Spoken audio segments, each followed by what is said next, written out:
how real Nas is so decisive. It's just the likeness of Israelites miss that made me write this. A slight twist of lime rhyme, be chasing down your prime time. Food for thought, or rather mine. Juan the Don Juan features the freak shit. My thesis on how we creep quick. Fucking your wife, that ain't no secret. It's mandatory. See that pussy, they handed to me. I got no game, it's just some bitches understand my story. There ain't no drama that my niggas never handle for me. My gator brand is Maury, walking through rough land before me, where the snakes put a smile on their face, hoping and praying I'm stuck, scoping they lay in a cut, weighing my luck. Player haters play this in cell blocks and rock stages, winking at some female cops with cock gauges. Really it's papers I'm addicted to. Wasn't for rap, then I'll be sticking you. The Mac inside the triple goose, face down on the floors, the routine. Don't wanna hear nobody blow steam, just cream my a smoke screen, imagine that. That's why I hardly kick the bragger raps. I zone to each his own in this ghetto inhabitant. Watch them niggas that be close to you and make sure they do what they supposed to do, cause you know they be thinking about smoking you. Never personal, nowadays it's the ways. Watch them niggas that be close to you and make sure they do what they supposed to do, cause you know they be thinking about smoking you. Never personal, nowadays it's the way. Now how can I perfect this? Living reckless, die for my necklace. Crime infected, driving a Lexus with a death wish. Jetting, checking my message on the speaker. Bopping the Mona Lisa, brown weed for 10 G's, gunning my visa. CD cranking, doing 90 on the Franklin D. Roosevelt. No seatbelt, drinking and faking. My man caught a bad one, son. Niggas is fighting, secret indictments. As on the one seeking enlightenment. Mama Votto said 7 to guard hour, that's if you follow. Tradition started by the school, not far from the Apollo. My fuck tomorrow motto through the eyes of Pablo Escobar, the desperado, word to Customato. Gotta watch them niggas that's close to you and make sure they do what they supposed to do, cause you know they be thinking about smoking you. Never personal, nowadays it's the ways. Watch them niggas that's close to you and make sure they do what they supposed to do, cause you know they be thinking about smoking you. Never personal, nowadays it's the way. Some niggas watch you, see you when you think you wanna low. Ain't hard to spot you. You swore to keep it real after you blow. 3 keys, new V's, went to Anguilla with your hoe. Stayed around the hood, smooth as cat, getting the dough. The old timers advise you to them problems that's ahead. Drama with the feds, not listening, just bobbing your head. You're only shining, thinking to yourself, nobody's taking mine. At the same time, your hoe is getting snatched from behind. Put in a van, where's the 100 grand? Stripping her hand from all the ice, wouldn't you know? You knew these niggas all your life. What made them mark you victim? You fucked up somewhere down the line. Now they had to target your wisdom. She took them to your place, straight to your safe. You doubted it could happen, sick of yapping, jumping your ride. Headed to your side, puffing ganja, get to your crib. Can't find her, just a reminder. Shouldn't have your stash house where you crash out. Could've passed out, your coke is gone, now you ass out. Dead bitches tell no lies, you should use your eyes. Gotta watch them niggas that's close to you and make sure they do what they supposed to do, cause you know they be thinking about smoking you. Never personal, nowadays it's the ways. Watch them niggas that's close to you and make sure they do what they supposed to do, cause you know they be thinking about smoking you. Never personal, nowadays it's the ways.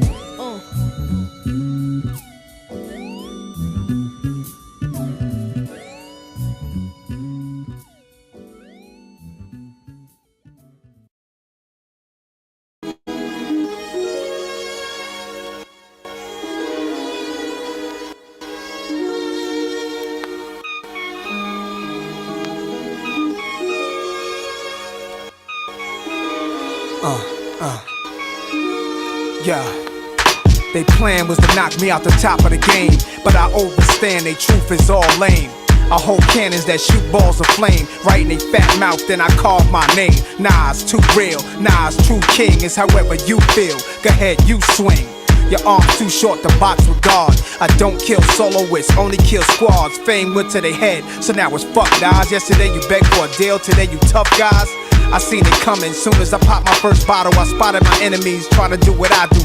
Came in with my style, so I followed you. I kept changing on the world since barbecue. Now you wanna hang with niggas I hung with?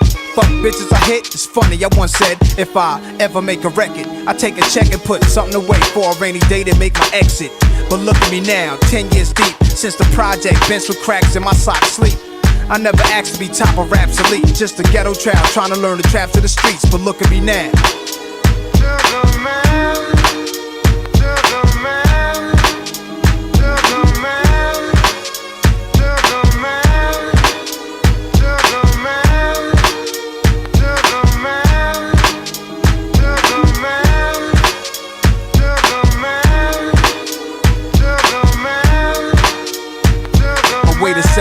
time to explain. Women in fast cars and diamond rings could poison a rap star with suicidal. High smoking so much lie, I saw dead birds flying through a broken sky. Wish I could flap wings and fly away to where black kings in Ghana stay, so I can get old, my flesh rot away. But that'll be the day when it's peace, when my gat don't need to spray, when these streets are safe to play. Sex with death, indulge in these women, vision my own skeleton swimming in eternal fire.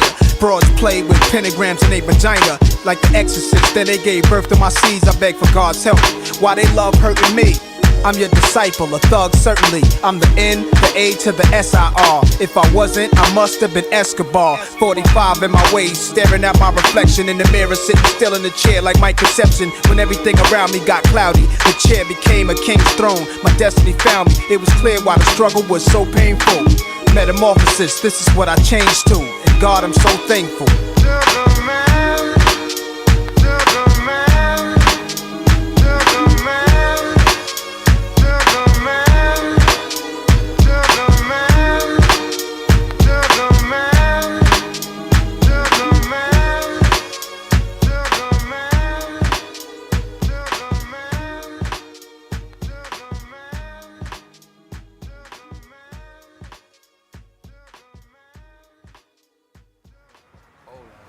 Yo, look,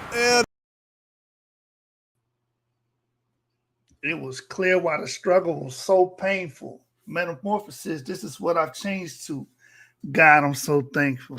Shout out to Nas, man. 25th anniversary of the It Was Written album. I was just watching DJ Premier.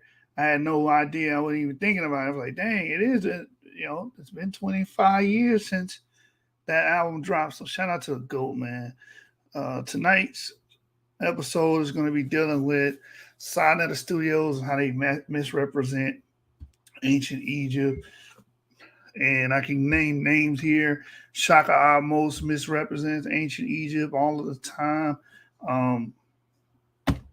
Sarah Sunseti, which is a product of Saneter Studios, back when they were calling themselves Saneter TV7, before he lost that account and whatnot. Polite. I mean, the list goes on and on. Who else came from them? Young Pharaoh blew up through Saneter. That's a direct product of Saneter, by the way. All these guys, Jonathan, he would tell you that ancient Egypt didn't have any slavery, and he would lie and say, oh, the image that looks like the Nubians were put into slavery is actually a wrestling team.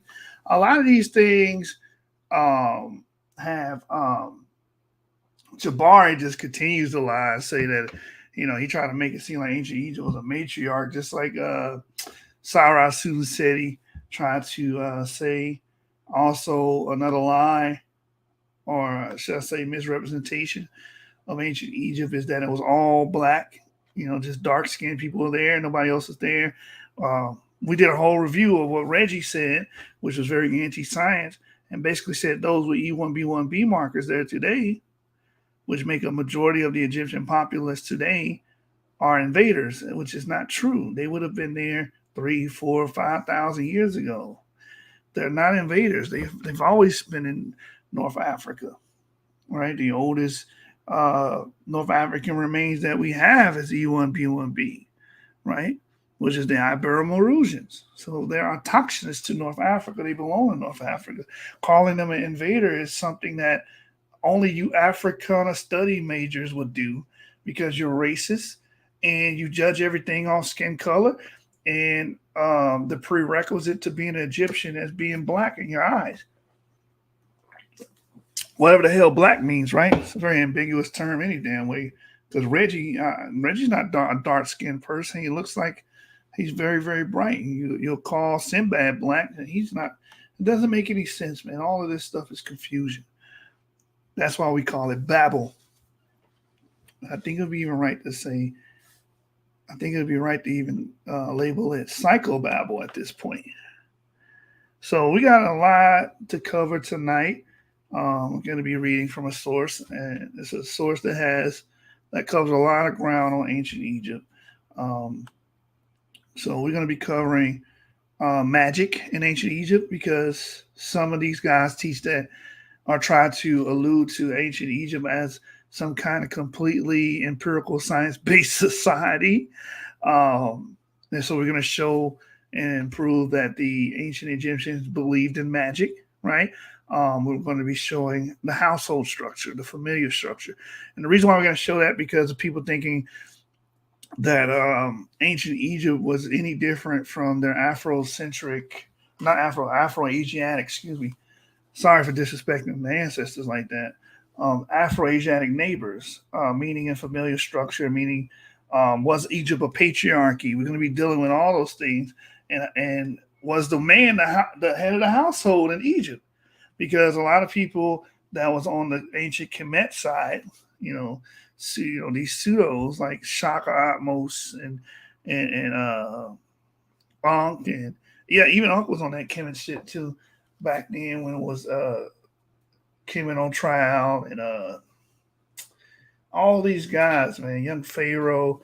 Those modern ideals that they have and these imaginations and recreations of ancient Egypt, does that really exist in ancient Egyptian literature? Can we provide evidence for what Jabari is saying about ancient Egypt?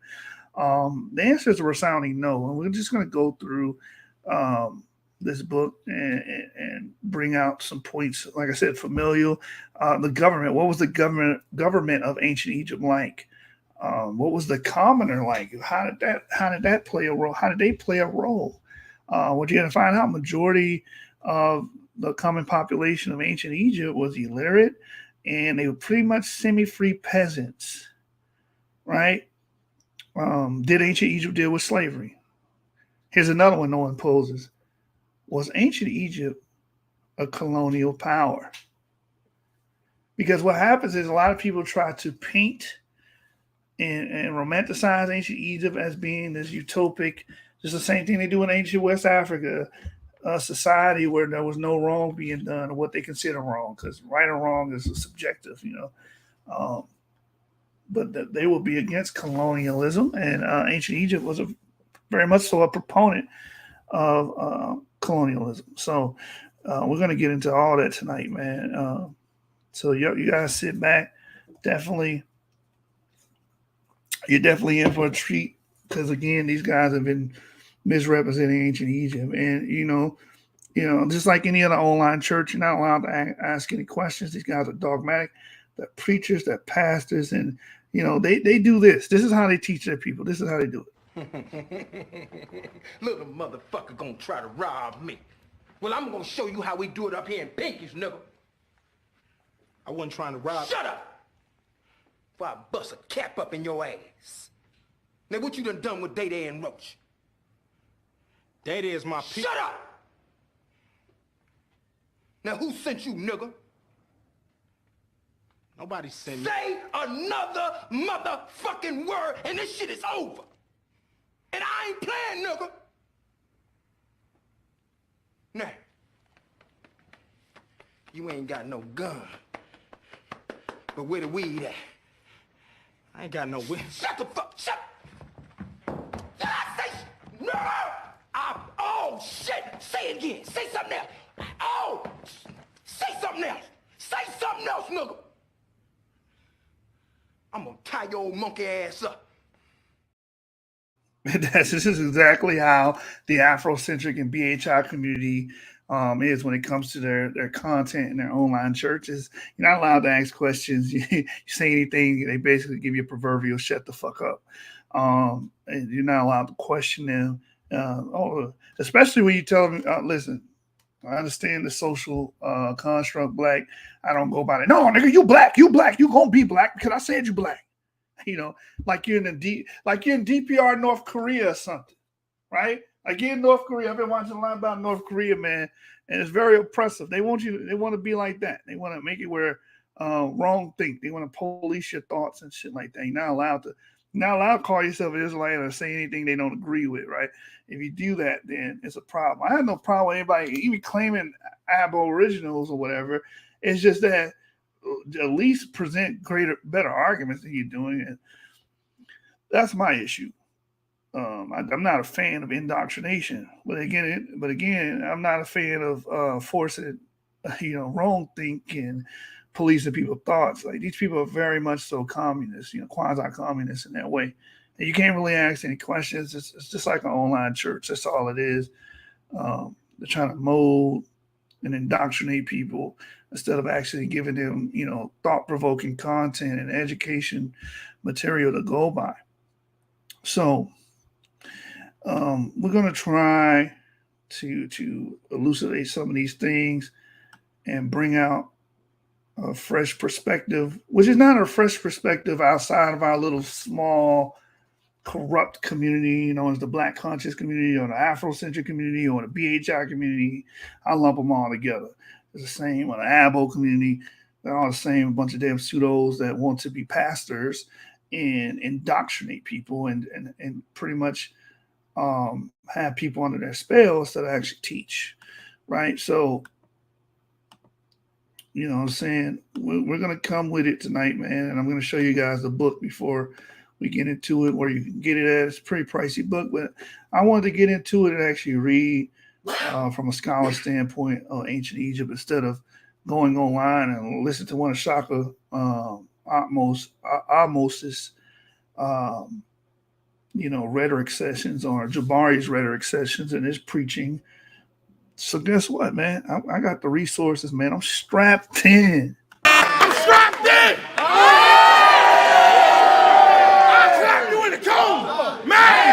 I can snap at any moment. This salsa, I'm bilingual, 2 seasons, sofrito, little blade, poquito. Mint condition, catch you to the white rum, mojito. So yeah, man, it's that time. I'm strapped in. I'll clap you in a coma. So let's get it, man. So what I'm going to do is show you the book on Amazon. I think it's on Amazon. Let me see. The World of Ancient Egypt is the name of the book.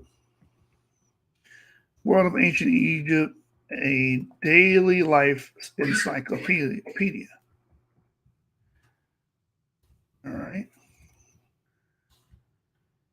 And I got it from Google Play, but yeah, see, look, you can get it on. Well, it says can't find it on Amazon. Let me see, try this one. No, I don't want the World of Ancient Greek. I want the World of Ancient Egypt. You guys can see where you can pick this up. Very pricey book.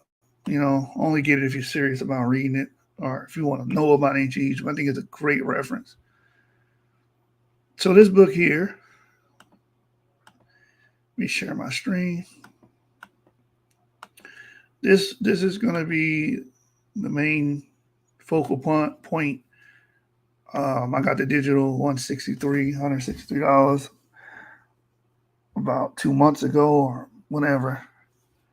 Great book, man. World of Ancient Egypt, A Daily Life, right? By Peter Lacovada. I think he does a very, very great job at fleshing out Egyptian ancient government, the commoners, or fleshing out rather these topics, their religion, because again, a lot of these pundits on Saneter Studios will tell you that ancient Egypt didn't deal with religion. This is all pseudo speak. Babble. They say certain things like this to try to deter you and say, okay, if you're atheist, you can become ancient Egyptian because they didn't really believe in gods. And when they do mention gods, they try to do some verbal jujitsu and give you some mumbo jumbo and say, oh, that's actually talking about principles, and they're actually dealing with empirical science, and that is far from the truth. So books like this expose that, right, and actually give you a real perspective of ancient Egypt. These people worship gods. They had their own house and local deities. They gave sacrifices. They had a priesthood. They had their own, holies of holies, if you will, that no one else could go into. The commoner cannot go into. And we're also going to talk about what a priestess is, because that has been misrepresented as well by pundits on Saneter Studios. So we're gonna deal with a lot today, and hopefully within manageable time, so the video is rewatchable and whatnot. But this is the book, man, World of Ancient Egypt, 2 volumes, a daily life of the Egyptians. Right. So with that being said, from there, let's get into the book. So I got my notes here on my phone. Let's deal with family first. How about that, y'all? Let's deal with family, and then I'll move to religion, then I'll move to education. And if we don't cover everything we need to cover tonight, I'll return, spend a block, and do a part 2. So let's deal with magic. We're going to deal with religion. So there's whole section. That's why I like this book, because each section deals with its own particular animal. They have one on animal mummies, right? A substratum of ancient Egyptian culture, right? So colonialism, we're going to try to do that one tonight. For all the people thinking that Egypt's ancient, it was all black, it don't make no damn sense. They were marrying Syrians and stuff like that, which they depict as being white. Wives and husbands, we're going to deal with that. So let's deal with family first and what the family structure was like. Let's deal with that first chapter, because for some reason people think that ancient Egypt was not about patriarchy, and it was. It's very androcentric. The men held the power in ancient Egypt, just like their Afro-Asiatic cousins. Egypt is an Afro-Asiatic culture. They speak Afro-Asiatic language. They do many things that are akin to Afro-Asiatic people, like have circumcision, perform circumcision. A lot of it's very similar. So let's get it, man.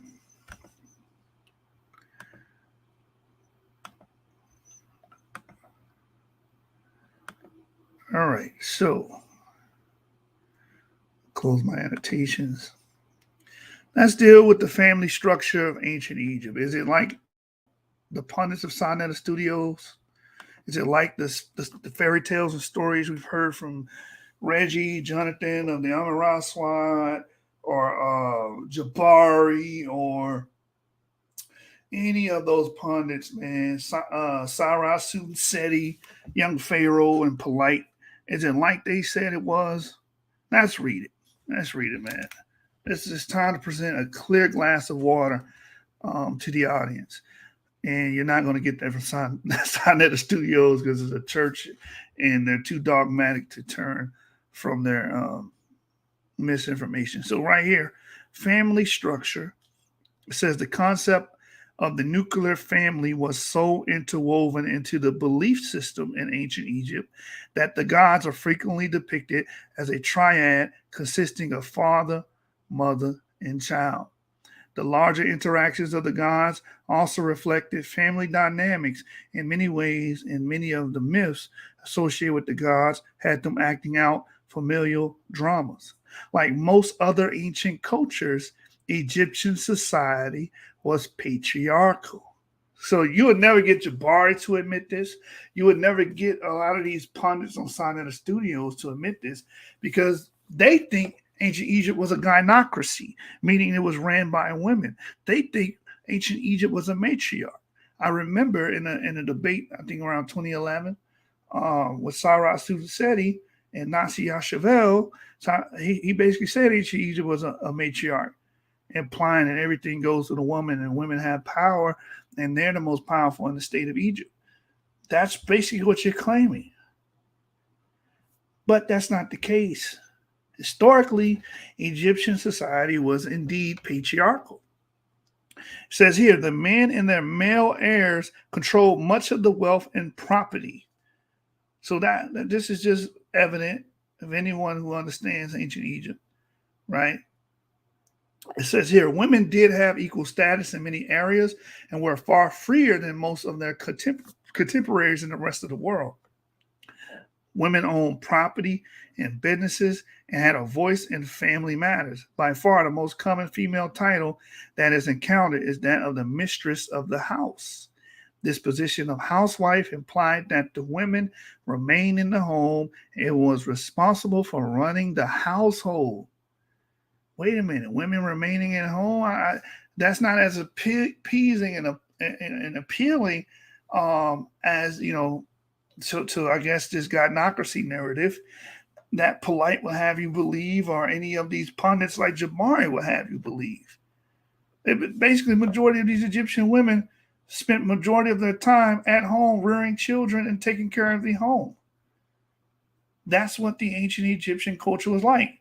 Like many of their surrounding neighbors, like in ancient the Levantine kingdoms and empires and peoples, right? And even outside the Levantine region, right? And even below them. And Kerma, very androcentric, or what you would call Kush, very androcentric, very patriarchal. Egypt was no different. Yeah, the women were a little bit freer, but for the most part, their roles were not that different. Right? It says, this position of housewife implied that the woman remained in the home and was responsible for the running of the household. This situation is evidenced by the tomb scenes of every period, where women are shown engaged in household chores, such as meal preparation and other domestic tasks, such as weaving and craft production within the house compound. Her most important function, though, was the rearing of children. Basically, housewife, barefoot and pregnant, as people say, and I don't know why that's a bad thing, And when you look at America, America is the bastion of women freedom, actually. When you're talking about what they could achieve, it's unrivaled. This is brand new to the earth, right? America did that for you, but you guys hate America. But that's a whole nother bag we got to get into in a later episode. It says here, just as parents were expected to look after children, so then it became the duty of the eldest son, or occasionally the daughter, to care for the parents in their old age. This was true to such an extent that the son was often called the staff of his father's old age. It was the son's responsibility to ensure that his parents received the proper burial and memorials. In cases where there was no one to care for the elderly, adoption was quite common solution for childless couples. Again, and this is very similar to the biblical narrative. When Abraham did not have an heir, he was going to adopt his servant, and that would have became his heir, right? So the Egyptians were had a similar culture just like that. Again, the neighbors, these Afro-Asiatic speaking people, they share similarities in culture, right? It says here, because many of the personal documents that survive from ancient Egypt record the disposition of property, these give us some insight into the makeup of the family structure. Households often consisted not only of the nuclear family, but of an extended group of relatives and servants, particularly on larger estates. And that's another thing too. Ancient Egyptians had servants. Like, you guys try to romanticize Egypt to be very utopic, Wakanda-like, and it's not. It's a human, real empire, and they ran it in a fashion that you guys would not agree with. Not you Nazi communist Afrocentrics. Maybe some things you would agree, like majority of the damn population being semi-free peasants. You probably agree with that, right? Mm-hmm. Not being their own property and stuff like that. You'll probably agree with that part because you guys are crazy and you want to be quasi-communist for some damn reason. Anyway, it says here, because many of the personal documents that survive from ancient Egypt's record, the disposition of property, these give us some insight into the makeup of the family structure. Households often consisted not only of the nuclear family, but of an extended group of relatives and servants, particularly on larger estates. Although the nuclear family is at the center of inheritance patterns, the extended family and household could also be included in bequests and would have participated in the day-to-day duties of property management. Texts refer to the extended kin and household groups as MHWT and WHYT, which means something like a clan. These groups could also manifest themselves in neighborhoods or even in co-residential co-residency on larger estates. Over time, of course, the household increased in size and relationships, and status and available space similarly affected whether children, once married, continued to live in the parents' house or set up another for themselves. The Hecknocht letters show that Hecknocht's household included at least 18 people, sons, a wife of or concubine, his mother, and several others, including possibly an aunt or sister, as well as servants. The Cahoon Papyri gives us an idea of how families grew together and indicates that the married pair was often not only responsible for their own children, but also for unmarried relations and surviving members of the previous generation, even family retainers. Bonds linking servants to their patron's household were often marked by the use of kinship terms. Sometimes male servants were even described as the sons of the head of the house. In some cases, the situation was even formalized by the means of legal contracts, including adoptions. And here's the image of the dwarf Seneb and his wife, and the children of Giza, showing the triad structure of the gods. Because ancient Egypt literally believed in gods. They thought the gods were real. They didn't believe. These were not concepts. These were actual. They thought these were actual beings that were responsible for the creation of Earth and controlling certain aspects of it. Right here it says archaeological evidence in the form of the remaining floor plans of Egyptian houses gives some clues to the spatial organization of families. This evidence can be correlated with textual information from sites like the towns of Cahoon, El Armana, and Elephantine, which gives us an idea of the room sizes, functions, and furnishings of various households. The range of house size, even within these communities, is vast, but on average, we might estimate the number of people living in a small to medium house would have been around 6, with 2 or 3 children living with their parents, and 1 or 2 more people who were either dependent relatives or servants also resident in the home. Censuses from the Greco-Roman period after about 300 BCE show that a typical Egyptian household included 2 adults and 2 children on average. Will shows that all their houses were divided up among heirs, and we can see frequent alterations in mud brick domestic structure that attest to the growth and change over time. Okay, so we dealt with family, and again, as we've read, ancient Egypt was definitely patriarchal. Women pretty much played a very similar role that majority of the women would at surrounding polities like Kush, like in the Levantine region in Syria, ancient Syriac, Babylon, and whatnot. They took care of the household, right? And pretty much the men are the ones who had the most power and wealth in ancient Egypt. So from there, let's go, since we dealt with family, let's deal with the chapter dealing with women. Women's occupations. Here we go. Page 141. Let's deal with women's occupations. If I can get to the right page and deal with that. Because again, there's a lot of misrepresentation going on of ancient Egypt. So what were these ancient women doing in ancient Egypt? Were they all priestess, as some try to make, were they all royal? Were they all the gods of the earth, if you will? Was this a matriarch where they ruled? We already ruled that out by reading what we just read. So let's see what happens. Because again, a lot of these pundits on Saneter Studios pretty much have created their own ancient Egypt, their own pseudo quasi Egypt, and which they call Kemet, and the real Egypt is nothing like that. So right here it says, although ancient Egyptian women enjoyed more freedom than most of their counterparts in the ancient world, their opportunities for work were not the same as that of men. The range of occupations open to females was dependent on their social status. Both high and low-born women primarily worked within the home, attending to household chores and caring for children. But wealthier individuals did so in a supervisory capacity, overseeing nurses, maids, and servants. Activity conducted outside the home that women could undertake included tending livestock and working in the fields. For the poorest, ancient representations depict gleaners struggling over dropped grains of wheat. More skilled occupations such as weavers, laundresses, servants, singers, and musicians, dancers, wet nurses, and professional mourners, along with kitchen staff such as cooks, brewers, and bakers, could also be filled by women. Wealthy, educated women could serve as priestesses, particularly of the goddess Hathor, and singers in the temples. And this is what they don't tell you when they say, "Oh, a woman can be a priest too." Yeah, she'd be a priestess.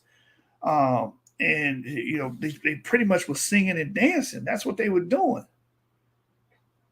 right?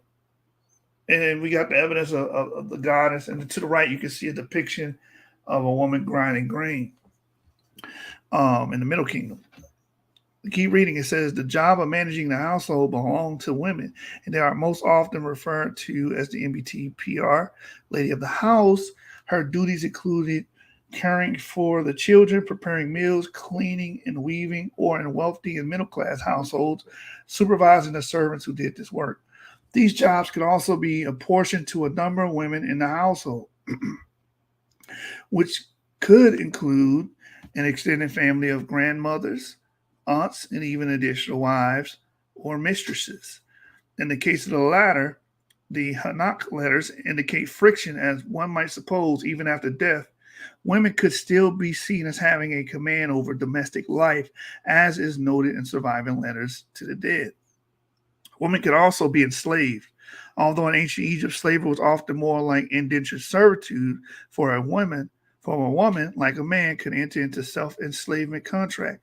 People entered into these contracts for different reasons, such as to repay a debt or to ensure financial security, and a woman could even include her children as part of such an arrangement. And again, you see this in ancient Israel or the biblical narrative. It talks about if you owe a debt, you can become an indentured servant or enslave yourself to pay off that debt. And in the biblical narrative, it tells you after 7 years or whatever, the debt's paid in full, right? So there's a cap. I'm not too sure about how they did it in ancient Egypt, but that was a system and a mechanism used and employed by ancient Egyptians. It says here, foreign captives could also be slaves or taken as wives or mistresses. Royal foreign women could be sent in diplomatic marriage to the pharaoh and could bring with them large retinue of female servants to attend them. So again, there's a whole chapter dedicated to harems in this book as well. So it's going to touch on that a little bit here. But also, ancient Egyptians would marry foreign women. So I don't know how the hell do you guys think that all of Egypt was one phenotype, or they all were black, or they were all Africoid? That's just pretty much fictive. That's made up. Like I said, these pundits on Saneter Studios have created their own quasi-ancient Egypt, which does not comport with the records. It says here, foreign captives could also be slaves or taken as wives or mistresses. Royal foreign women could be sent in diplomatic marriage to the pharaoh. It could bring with them a large retinue of female servants to attend them. These servants were quartered alongside their mistresses in the royal harems. Such ladies in waiting would attend to the hair and makeup of the royal women and supervise the running of the household. The harems were not only part of the palace, but could also be standalone institutions with agricultural lands, herds of livestock, and weaving centers, for example, at Gurab. Royal women could wield a great deal of power and often had their own courts where they received delegations and acted on policy.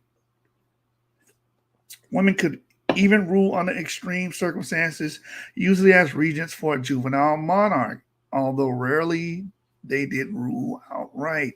So again, people will bring up certain female rulers of ancient Egypt, but they don't tell you that they're temporary rulers, because the regent died and the kid that's supposed to be the heir is too young, so the woman fills in as a proxy, if you will, until that male child becomes of age. I think they only had like 5 rulers, right? 5 female rulers, and most of them was because the king died and the heir was too young to take the place as a king. It says, particularly during the New Kingdom, 1550 to 1070 BCE, the queen became much more prominent and powerful than she had been before. She was awarded secular and religious titles that added prestige and power, as well as estates with land, servants, and administrators, which would provide an independent income for her. The most important title, God's wife of Amun, gave her control of the wealthy priesthood of Amun at Karnak. Egyptian kings had always had secondary wives to increase the odds of having a son to inherit the throne, as well as to cement ties with local nobility and foreign kings. These women were quartered in the royal harem. The number of these additional marriages increased in the New Kingdom, and along with that, we see the appearance of the titles King's Great Wife to differentiate between the primary queen and the lesser consorts of the pharaoh. This is obviously a patriarchal concept. He's having multiple wives here. How do you look at something like this and make it matriarchal? I don't understand that. But again, the pundits of Saneter Studios for years have been making that argument, and the evidence flies in their face every time. It says here, in addition to the king's great wife, there was also the king's mother, who also was granted exalted status and great power through her offspring. A queen could accrue even greater influence. The rules of succession provided that the next king will be the first son born by the king's great wife. Otherwise, the successors could be a son by a lesser wife. Sometimes competitions among wives and their sons led to murderous plotting, as seen in some of the harem conspiracies. In cases where the royal lineage might be questioned, kings ended up marrying their sisters of half-sisters. If a child came, so they did practice a form of incest to try to keep the royal bloodline going. That was a thing that happened in ancient Egypt. But to show commonality between the biblical narrative and what we see here, you do see women becoming regents or becoming rulers because the king dies and there's nobody to take his place. In the same scenario, the child's too young to actually rule, so that woman would rule. And I did a video about this years ago. That woman will rule in that place. Anyway, so that's a commonality there. It says here, if a child came to the throne, then his mother or stepmother, usually the great wives of the previous king, will be appointed regent. There also appears to have been extraordinary circumstances where women ruled as the monarch, such as with Mernetta, Nitocris, Sobek-Nofru, and Hatshepsut. Everybody knows Hatshepsut. They bring up her all the time. And also Cleopatra VII, and perhaps even Nefertiti during the 14th century BC, if some scholars are to be believed. All right, so that's the chapter on women. So we dealt with family, we dealt with women, women's occupations. Let's deal with priesthood. Let's get a little bit into the religion of the, and then we'll do education. Let's deal with priesthood. We could also deal with the popo too. I'll say that for another one.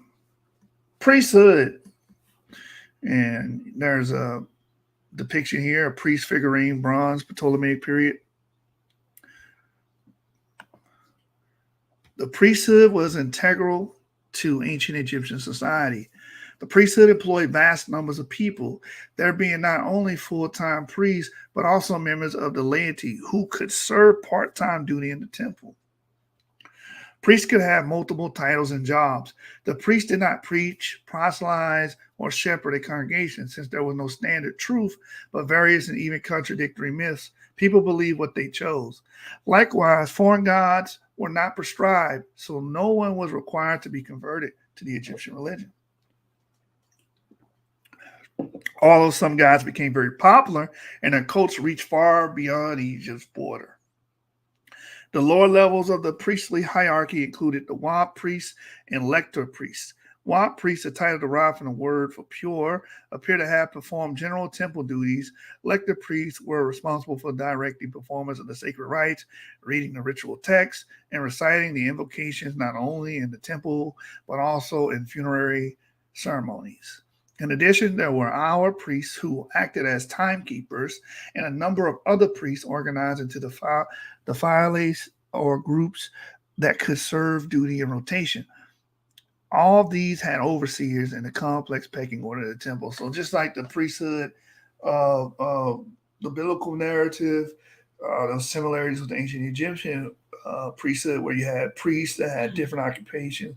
Like in the Bible, for example, there are certain priests that could light the candles and bring the showbread, and then you have the priests that actually read to the people and read the ritual scriptures and perform the rites and actual sacrifices.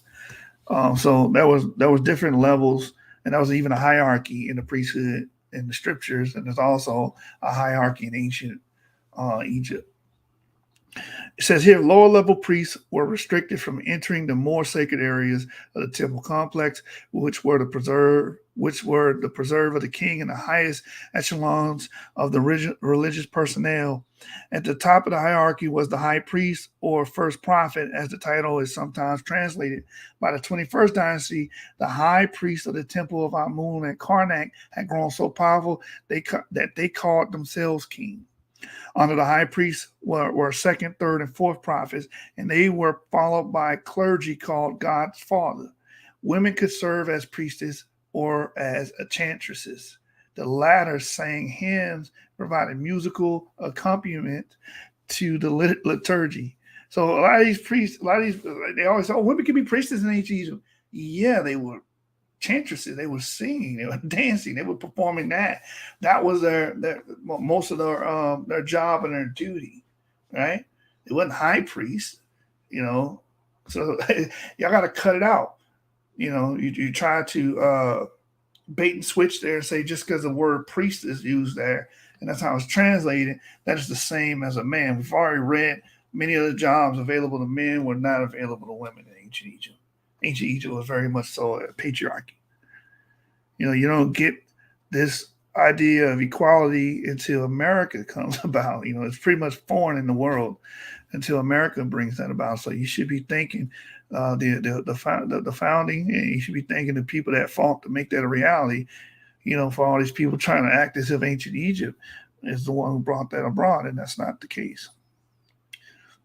It says here the divine votaress, or God's wife of Amun, was an important post given to royal daughters. Above all levels of priests was the pharaoh, who was the head of the church as well as the state. He and the only highest level priests were permitted access into the inner sanctum of the temple, where the shrine or naos was kept that held the coat image of the god. The chief priest was responsible for the daily ritual of the god, which would involve going to the shrine in the morning and breaking the seal of the naos. He would then light a torch while reciting prayers and burning incense. Once the coat image was taken out of the shrine, he would wash the statue and dress it with fresh clothing and jewelry. It would then be time to offer food and drink to it, accompanied by temple singers who would offer hymns of praise to the god and music to serenade the deity. So these people actually believed in this. They believed in these deities. They sung to them. They had the priestess and chantresses sing to them. They brought sacrifice to them, food and drink offerings to them. They actually believed in this. They did not look at it like a polite or any of the uncle, whoever is out there. These pundits are trying to make it seem that they thought of these things as abstract ideas or concepts, and they're actually talking about elements or something like that, or a periodic table. That's not what's going on here. They actually did believe these deities were real beings, and they had power and control, and they worshiped them, and they gave food and drink offering, and they sung to them. At the end of the day, the process was reversed, and once the image was sealed in the shrine, the priest backed out of the inner sanctum, sweeping away his footprints as he left. Additional offerings of incense, food, and drink were served at midday as well. So this inner sanctum is the same concept we see in the scriptures when it talks about the Holy of Holies. Like all these people live in the same region. You see this culture exchange. They're very similar. They're all Afro-Asiatic. They're going to have similar customs. A lot of people try to paint the narrative as something dubious when you see similarities between two cultures, especially of close proximity, and try to make it seem nefarious. Oh, one culture stole from the other. No, culture naturally influences. You guys have been mainly American audience, right? You guys have been heavily influenced by American society, right? That doesn't mean you stole it. You adopted it because through the influence. Many Americans are going to celebrate. Black Americans are going to celebrate Christmas. You know, they're going to celebrate. They celebrate Thanksgiving. They pop firecrackers on July 4th.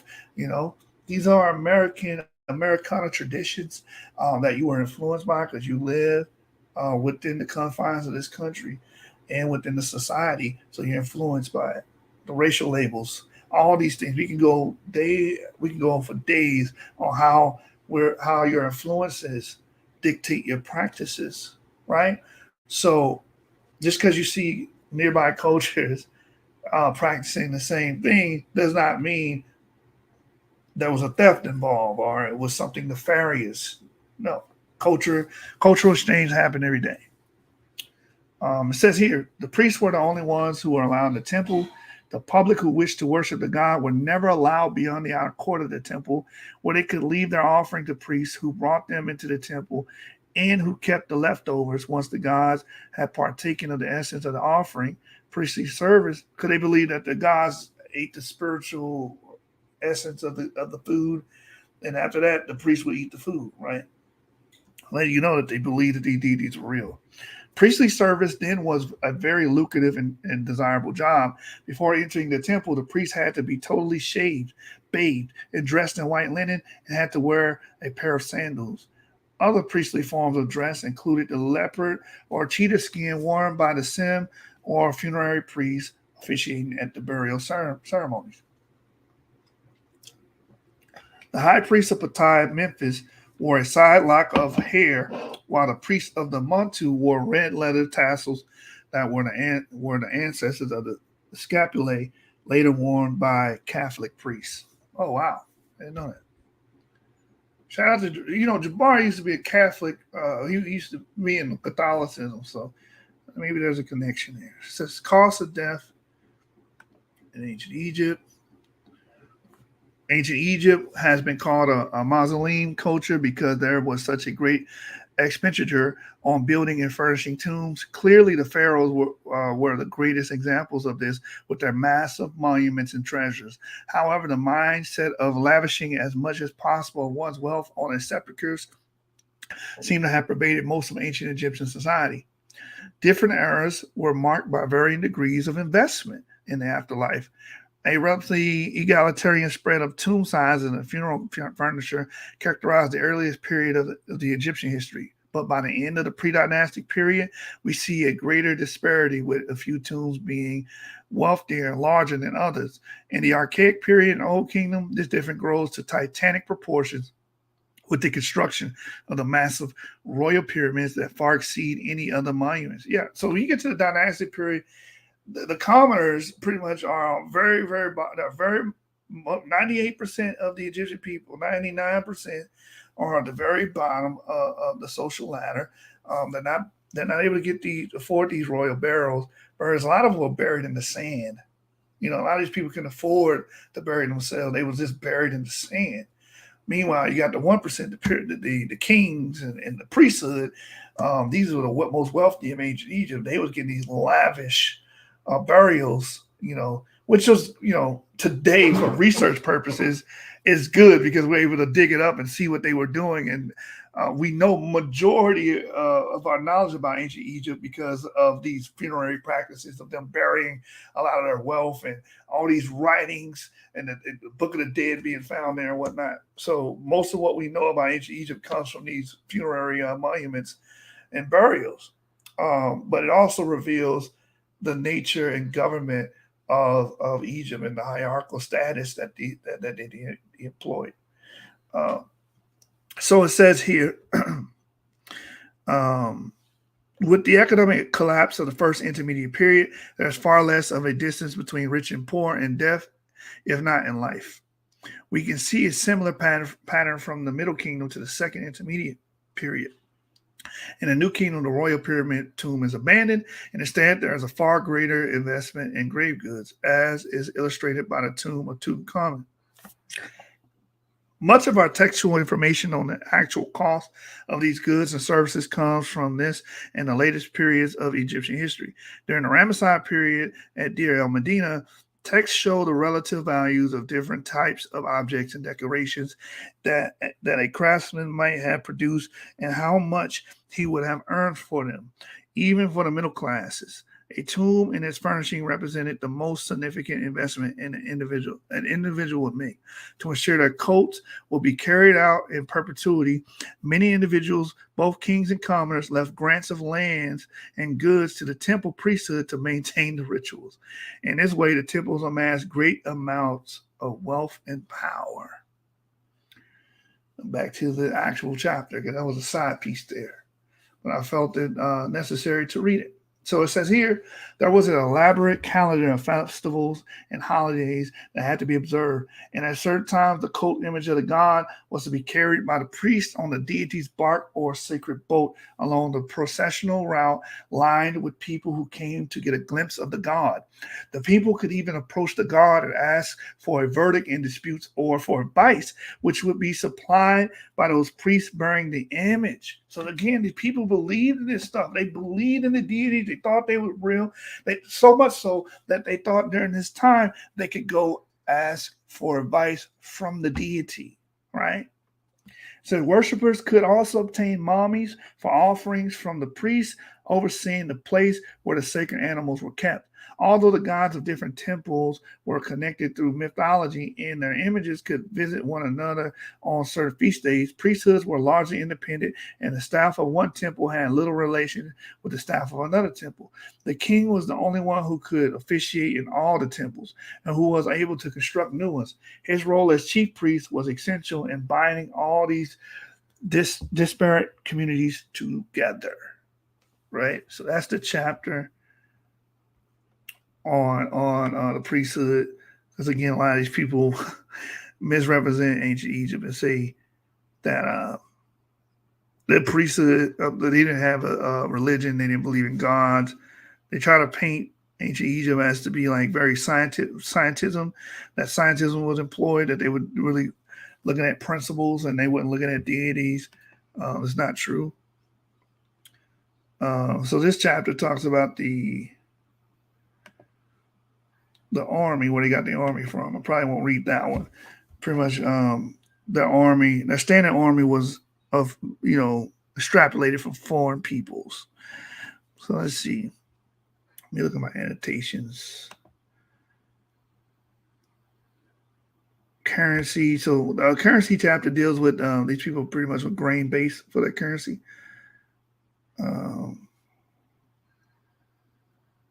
Let's read some of the introduction here. So I felt like this was a good about the economics and work here. Let's read this. So let's deal with the economics of ancient Egypt. Ancient Egypt was an autocratic state without a free market economy. While there may have been some rudimentary free enterprise on a local level with people bartering goods and services to their neighbors, by and large, production and redistribution of wealth was in the hands of the kings.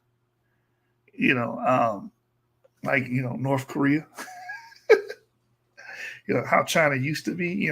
That's pretty much what ancient Egypt was. Like, the means of production and stuff like that. The redistribution of wealth and everything. It went through the king. So when everybody tried to make this, ancient Egypt was so great, it was this, that, and the third. No, ancient Egypt, many of the commoners, majority of the people in ancient Egypt were poor, man. They were poor. All of that wealth went to the king and the priesthood, as we just read. Priesthood became very rich, wealthy, and powerful, even to a point where I think the Karnak, the cult of Karnak, or whatever, they rivaled the king. at one point, how powerful the priesthood got in ancient Egypt. So this is the reality of ancient Egypt. A lot of these pundits on Saneter Studios try to make it seem egalitarian, utopic. Everybody was just doing way better in ancient Egypt. If I could take you, extrapolate you from this time period and place you into that period as a commoner, I think your views will change quickly, drastically, right? Because again, you made this quasi version of ancient Egypt that does not comport with reality. So it says, by and large, production and redistribution of wealth was in the hands of the king. The temples, however, were important nodes of production and redistribution and usually worked in harness with the royal administration.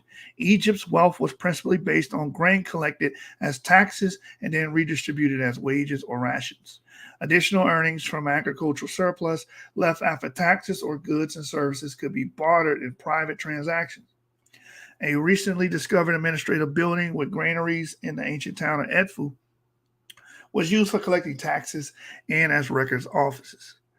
Grain was used as currency in ancient Egypt, and the large size of the silos in Edfu indicate that they served to hold the taxes collected for the town. Coinage did not come into use in Egypt until the end of the dynastic era, and before that, transactions were barters calculated on equivalents of value or in measures of grain or against set weights of copper, silver, or gold. A great deal of information on the underground economic system, as well as on wages and prices, comes from the village of the artisans at Deir el-Medina. This village was the residence of the men who decorated the new kingdom, royal tombs in the Valley of the Kings and of their families. Receipts and invoices written on flakes of limestone or ostraca recovered from the excavations of the town reveal a great deal about the economic interaction of the villagers. Prices of various commodities were often defined in relation to the relative value of other goods or against set weights of copper and other metals. The workers housed at Deir el-Medina received their pay from the state in the form of bread and beer, along with occasional supplies of oil, grain, fish, dates, firewood, and other staples. Their tools were supplied by the state and were carefully logged in and out. While the workers of the Deir el-Medina were direct employees of the state, the government, when it needed workers for larger special projects, could also rely on corvée labor, which was given in lieu of taxes or sometimes directly conscripted. Now, corvée labor, again, very, very, a lot of parallels with North Korea because pretty much most of the people are enslaved because they can just say, here, we're going to take you and put you in Africa somewhere and have you build these monuments, and the government gets the money for it, right? The people don't. I'm going to put you in Siberia somewhere and put you on this construction project, and the government gets the money for it. The people don't. Ancient Egypt was very similar, right? They benefited off of this corvée labor, right? Pretty much slavery. It's goddamn slavery. It's a nice way of saying it. You know, people say, oh, ancient Egypt didn't have slavery. Yeah, because they got a lot of semi-free peasants that they can rely on to do the work for them for free, right? Anyway, the government and temples were the primary redistributive agents, and grain and other commodities collected as taxes or offerings were recycled into the general community. Large state projects such as the construction of temples and tombs were important stimuli to the economy, and when such projects cease, the economy appears to have suffered. Likewise, during periods of economic downturn, large-scale construction projects were not undertaken. During periods of decline, such as the intermediate periods, when Egypt lacked a unified central government, the presence of wealth in some cemeteries is illustrative of social upheaval. Foreign trade was also in the hands of the central government, and much of the trade was in the nature of diplomatic gifts of precious or exotic commodities. Foreign conquests, especially during the New Kingdom, added additional revenue to Egypt's coffers, including gold from Nubia and copper, oil, and timber from Syria and Palestine. So what we're going to deal with after we deal with economics and work, we're going to go straight to the colonialism, right? Which many of the Afrocentrics, they say they hate colonialism, but ancient Egypt, well, pretty much it was a colonial state, man. All right, so we're not going to read the army one. So let's deal with colonialism. I believe it's towards the end here. and then we'll go to magic. We'll go from there to magic and deal with that. How about we do it this way? Boom. All right. So again, a lot of these people, oh, I need to deal with education too. We'll come back to education. So we dealt with priesthood. I'm going to deal with, let's deal with slave and servants. And then we're going to go deal with colonialism. Slaves and servants, you know, you have this myth that ancient Egypt didn't deal with slavery, which is not true. And then a lot of the own people that were semi-free peasants that pretty much were brought into corvée labor, as they call it, right? Which is pretty much slavery, man. Come on. State-sanctioned slavery of its own people. Slaves and servants. Despite the popular imagination, ancient Egypt was not the state that held large captive slave populations that would bow to their fate from one generation to the next. Usually, enslavement was for a finite period. So they had slavery, they just had lifelong, you know, and generational. That's what the scholars are saying. But some people take that and say they don't have slavery at all, which makes no damn sense. Why? Why do they do that? Because they know you're not going to go read this stuff. You know? And this is why I tell people, a lot of the Saneter studios, Garfield, all these people, they're running a church. That's all it is a church, man. You can't ask no questions. This is their style of teaching right here. This is their style of... Little motherfucker gonna try to rob me. Well, I'm gonna show you how we do it up here in Pinkies, nigga. I wasn't trying to rob... Shut up! Before I bust a cap up in your ass. Now, what you done with Day Day and Roach? Day Day is my... Shut up! Now, who sent you, nigga? Nobody sent me. Say another motherfucking word and this shit is over. And I ain't playing, nigga. Now, you ain't got no gun. But where the weed at? I ain't got no weed. Shut the fuck, shut. Did I say, no? Oh, shit. Say it again. Say something else. Oh, say something else. Say something else, nigga. I'm gonna tie your old monkey ass up. And that's how these pundits on Saneter Studios teach. You're not allowed to question this shit. Can't challenge this shit. You just got to go with the Joneses, right? You just got to go with the flow. You have to agree with them regardless, because again, this is a damn cult. And if you challenge them, oh, you hate black people.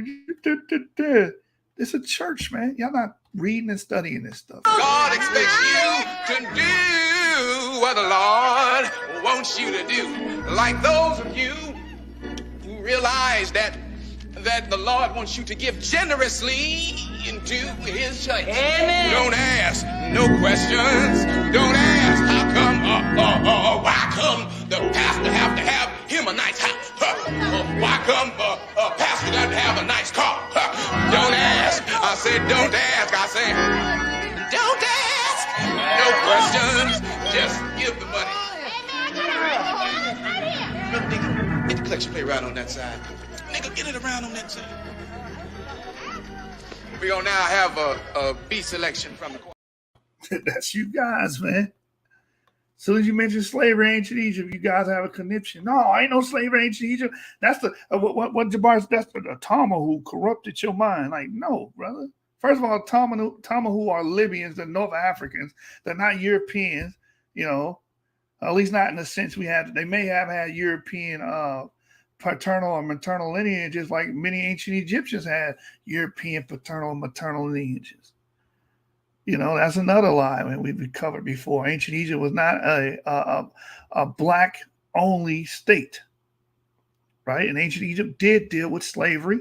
They dealt with corvée labor. Majority of their citizens were subject to that if they had to do monuments or whatever. Who do you think built that shit? And they didn't build it and make, you know, huge profits off of it. They didn't get the yields from it.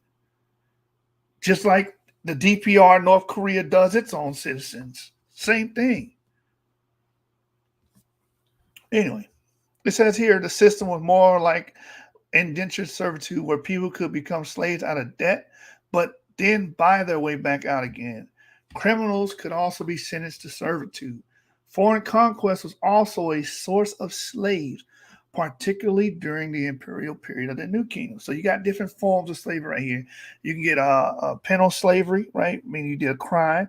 Again, we mentioned if you're in a debt, you can put yourself into slavery.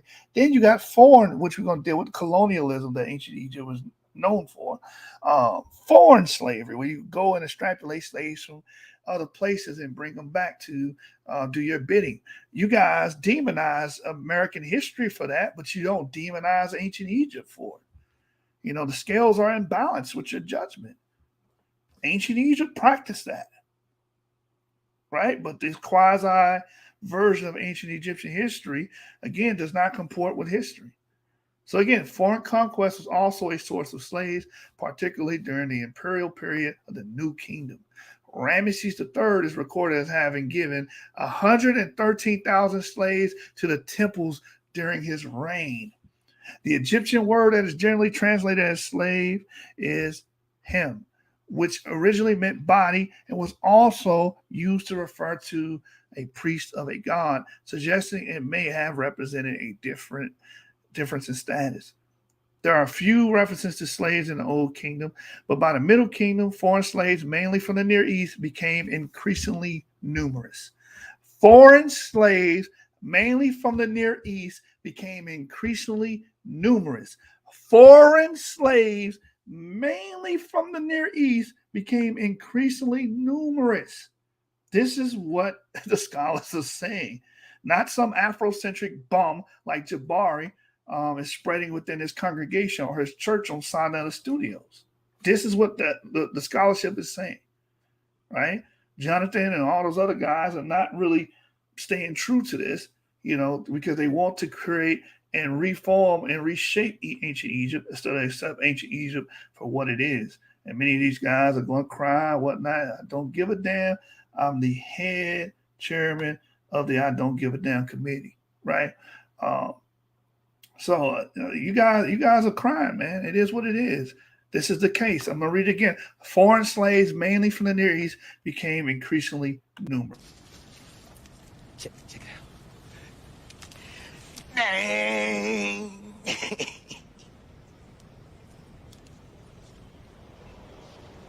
Look, remember? Nights like this, I wish raindrops would fall. Nights like this, I wish raindrops would fall. Nights like this, I wish raindrops would fall. Eddie. Hey, this is the reality. This is not Saneter Studios here. This is the reality, right? Again, foreign slaves, mainly from the Near East, became increasingly numerous, and this is by the Middle Kingdom. So they appear to have been either prisoners of war or to have been traded by slave merchants, as in the story of Joseph in the Bible. So they were either foreigners of war or they just bought them and purchased them as slaves. That's ancient Egyptian history, right? I don't know where you get this utopic idea. They never dealt with slaves. No, they bought and traded slaves too. Their period of enslavement in Egypt was often limited. Debt slaves or prisoners of war were at times set free after serving for a certain period. Some slaves were personal servants of individual masters, but others belonged to estates of temples and were often prisoners captured during a military campaign and gifted by the king. So there you go. Ancient Egypt did deal with slavery. It says here the number of slaves in Egypt greatly increased during the New Kingdom with its new imperial policy and its conquests in Nubia, Canaan, and Syria, which brought in many prisoners of war, Sakar and Ankh, who were enslaved, at times even branded. Some slaves were sent to work in the gold and copper mines of Nubia and the Sinai, where men died in large numbers from exhaustion and dehydration in the barren desert. Hey, ancient Egyptian history. They captured these slaves. They sent them to work in the mines, and many of them died from dehydration and exhaustion. So they worked the hell out of their slaves. This is an imperialistic society. This is a society that's ruled by tyrants, right? Only the king is pretty much running everything, and the priesthood is running everything. The rest of the commoners, they ain't got no say. You just a corvée labor to me. You go build my monuments, nigga. That's all. It's that simple. Anyway, so however, not all prisoners of war were enslaved. Some prisoners were absorbed into the army and rose to higher rank. And this is another point why how you can't make ancient Egypt all black, because if they absorbed foreign people from the Middle East, and especially the Syrians, these people were depicted just like you always want to throw the depiction argument in the picture pages. Bill Cosby picture pages, because you guys don't read, just look at pictures. You do know they depicted the Syrians and all that as being white. So if they're absorbing them into their ranks, they're marrying their wives, how the hell do you think ancient Egypt was totally black, all black, Negro only? That's a fucking lie. That's a lie, man. Anyway, it says, and as mentioned in regards to large grants of slaves during the reign of Ramses III, some captives were given as slaves to the temples.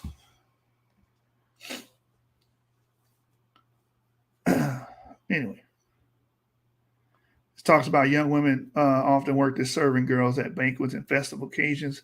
To the right, you can see a depiction of a wall painting from the tomb of Nebumun in the 18th dynasty. Estimating the total number of slaves in ancient Egypt is difficult. Thutmose III is reported to have returned from campaigns in Canaan with almost 90,000 prisoners. How much of this exaggeration is difficult to tell. Slaves could be bought and sold, and their price varied as to their sex and skills. So again, they dealt with slave trading. They sold slaves. They bought and sold slaves. The end. Females being usually more valued than males, and skilled individuals far more highly priced than unskilled labor. Compared with large numbers of slaves in the empires of the Persians, Greeks, or Romans, the Egyptians had very few. Many slaves served as tenant farmers with a position similar to the medieval serfs.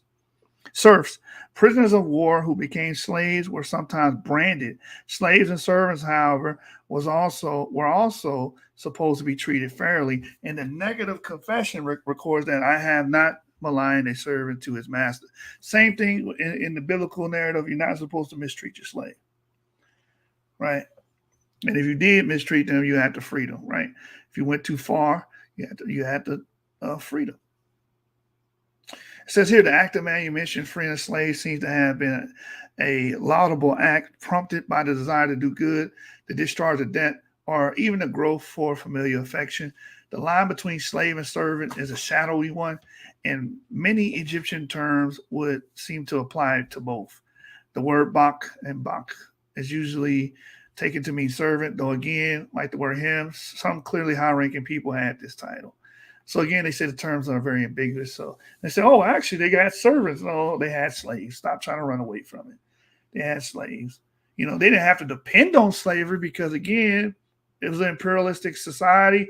Most of the people were semi-free peasants. They really didn't have rights like that. So they could just do corvée labor and say, listen, I need these monuments built. I need the funerary monuments built. I need these pyramids built. You ain't got no choice. The government said do it. Go do it. So when you have a society like that, like North Korea, DPR North Korea, they really don't need slavery. They can just force their own people to do it with little to no compensation. All right. So from there, we dealt with the slavery topic, which is another misrepresentation of ancient Egypt. So from there, let's go to colonialism. Let's deal with colonialism. It's another feature and attribute of ancient Egypt. All right, so let's go there. Maybe I should read marriage too. Sexuality is a good one too. That might piss him off too. There are you, colonialism. Food, drink,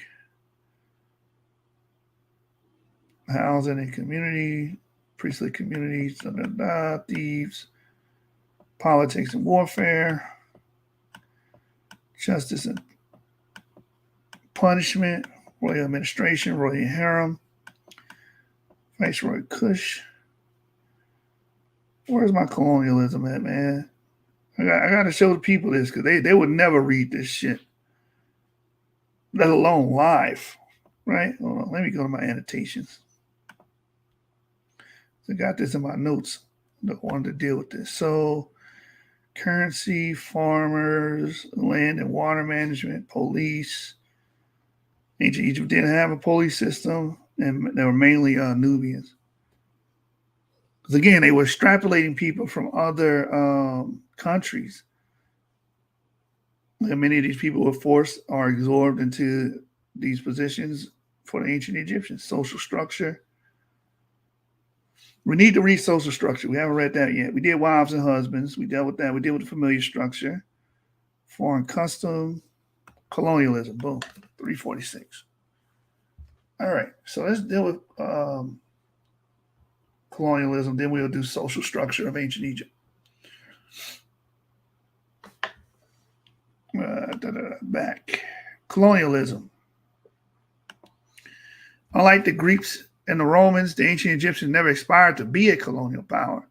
The story of Saneter, which tells of a 12th dynasty official who happily returned to Egypt in his old age, illustrates the reluctance of Egyptians to live beyond the border of the Nile. Still, from its earliest times, the Egyptian state sought to control trade and resources in a few targeted areas in Lower Nubia, the Sinai, and the southern Levant. Soon after its unification, Egypt fulfilled its manifest destiny by colonizing the delta and the western oasis, Siwa, Bahariya, Farafra, Dakla, and Karga, bringing them into the sphere of Egyptian control. From the beginning of the first dynasty, Egypt also sought to control the coastal route from Syria, Palestine, across the north shore of the Sinai Peninsula. The Egyptian pottery, some with the name of Narmer, the unification pharaoh, jars and jar fragments, have been found at sites like Tel Irani in Basor, Arad Halif, and Tel Lod, as well as throughout southern Palestine. In the Sinai rock inscriptions of kings of the Archaic period, record mining expeditions sent for turquoise and copper, record mining expeditions sent for turquoise and copper. In Lower Nubia, repeated incursions by Egypt's first kings sought to wrest control of the trade routes in the gold-rich lands on Egypt's southern border. Byblos was an important port for a variety of commodities, but most importantly, timber and Byblos ships are listed as being sent out routinely to obtain the famous cedars of Lebanon. The obelisk temple attests to an Egyptian presence at Byblos, but how much of the Egyptianizing material is due to the presence of Egyptians as opposed to the emulation of Egyptians is debatable. Indeed, Egypt's cultural footprint was far larger than its political one, and the taste for Egyptian goods and styles pervaded much of the ancient world for millennia. Much of this early expansion was for resource control, and the acquisition of resources will remain a priority for later dynasties. Ancient Egypt was a colonial empire. It was a colonial state. It was going and seeking to harvest and obtain other people's resources. Now, you guys can demonize America all day long, demonize Europe all day long for doing this very, very thing. But as soon as it comes to your beloved ancient Egypt, you won't open your mouth and speak against it. You know? A lot of you guys are hypocrites. You're misinforming the people. You're not really studying ancient Egypt. Again, you have created a quasi-ancient Egypt that does not line up with the historical record, does not line up and comport with reality. Let me read it again. Much of this early expansion was for resource control, and the acquisition of resources will remain a priority for later dynasties. The Middle Kingdom, 2030 to 1640 BCE, saw the Egyptians take a more aggressive stance in foreign policy. A series of frontier fortresses were constructed in Lower Nubia, and campaigns were waged in the Levant. However, it is not until the New Kingdom that we see Egypt becoming an imperialist power. Shocked by the Hyksos domination of Lower Egypt in the Second Intermediate Period and invasions of Kerma Nubians in the south, the Theban pharaohs, once they had reconquered their lost territory, sought to more forcefully secure Egypt's borders by occupying the neighboring territories to the north and south. The Nubian forts were reoccupied and enlarged. Later, fortified towns were constructed rather than fortresses, and a successful campaign of acculturation led to the building of freestanding temples. Garrisons were also established in Syria, Palestine, at places like Bet Shan, but alliances with local rulers were the mainstay of Egyptian presence there. So this all highlights the issue with this romanticizing ancient Egypt. These are all humans, by the way. Humans do stuff like this. Right? This is part of the human experience. This is what ancient empires were doing. Seizing other people's resources, warring with people, enslaving them, right? Taking their women, mating with their women. But you put a blindfold on because you're not really learning history. You're not reading this stuff to learn. You're trying to extrapolate something and formulate and remix it to make this Afrocentric dream come true. And the word dream is apropos because that's exactly what it is. A dream. It's fictive. It's only existing imagination. Ancient Egypt was nothing like what you see or hear from Jabari or any of the other Saneter Studios pundits. Polite, because Polite is a product of Saneter Studios. Young Pharaoh, another product. He rose to prominence through Saneter Studios. Cyrus Sunseti, Jonathan, Amaraswan, all these guys are pseudos. They're pseudos. Jonathan is on the record trying to explain away slavery in ancient Egypt and saying, this depiction of Nubians being enslaved is actually a wrestling team. Why? Because the whole idea is to romanticize ancient Egypt and not actually teach about ancient Egypt. This is indoctrination, man. All right, so from there, let's go to social status. Let's deal with that. So I think that's a very important topic. I don't want this video to go over 2 hours. I want it to be rewatchable. So I won't dig too much in this book, but I will spin the block and do a part 2, right? There's a segment on social status. I know I saw it earlier. This book covers so much, man. If you're serious about reading and studying this stuff, buy this book. But if not, don't buy it because it is an expensive book.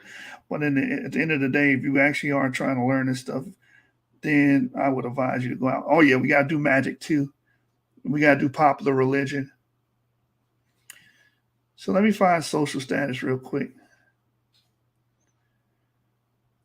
Yeah. And discuss that real quick. Because again, you're not going to learn any of this. You're not going to learn any of this on Saneter TV, Garfield. They're not going to teach you this. Social status. Let's see if we can find it. Wigs and War, blah, blah, blah, blah, blah.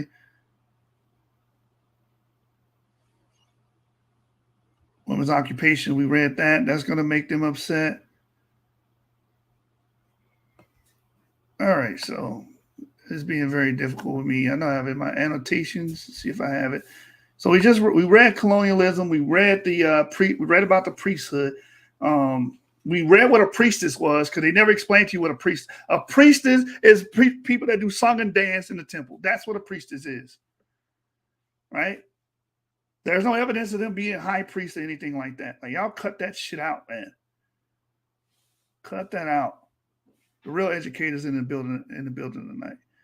So yeah, we are going to deal with magic. We are going to deal with popular religion. That's crazy. I just seen social status. I want to go there. Sorry for the delay, y'all, but this book is very vast. And foreign customs, war, wives and husbands, social structure, my bad.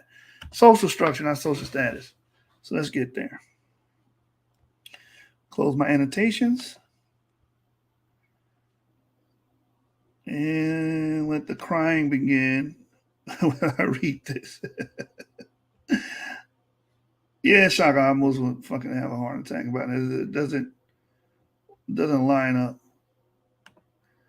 Anyway, social structure. Ancient Egypt had a hierarchical social system with the pharaoh at the top and the vast majority of the populace who were tenant farmers at the bottom. Let me read that again. Ancient Egypt had a hierarchical social system with the pharaoh at the top and the vast majority of the populace who were tenant farmers at the bottom. Right? These are semi-free peasants, man. Semi-free peasants. Majority of the people in ancient Egypt were semi-free peasants, and majority of the people were illiterate. Right? It says this system is often likened to a pyramid, but what made Egypt so stable and so successful for many years was that the king's control of the country was three-pronged through the civil administration, the military, and the temples. Immediately under the pharaoh, one or more viziers who could be royal sons, generals, or highly competent men managed the civil bureaucracy. All other officials reported to the vizier. The judiciary was also part of the civil administration so that the vizier could sit on the high court. While the king could intervene in any of those matters, the judgment was usually left to the vizier. Under the vizier were the nomarchs who ruled over the nomes, county-like districts which reflected natural geographic features as well as the pre-dynastic proto-states. While the king could appoint the nomarch, the post could be also hereditary. And in periods when central government was weak, the nomarchs often expanded their own power base and even waged war against neighboring nomes to capture more territory.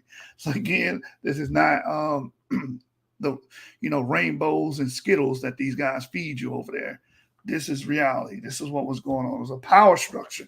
The king at the top, majority of the people at the bottom, and then you get the elites. Just like in DPR, North Korea, you got the king, you got the how you say his name, Kim Jong-un, how you say his name, and then you have his generals, and you have the elite, which represents like 1% of the populace, which majority, 99%, is fucking starving over there, right?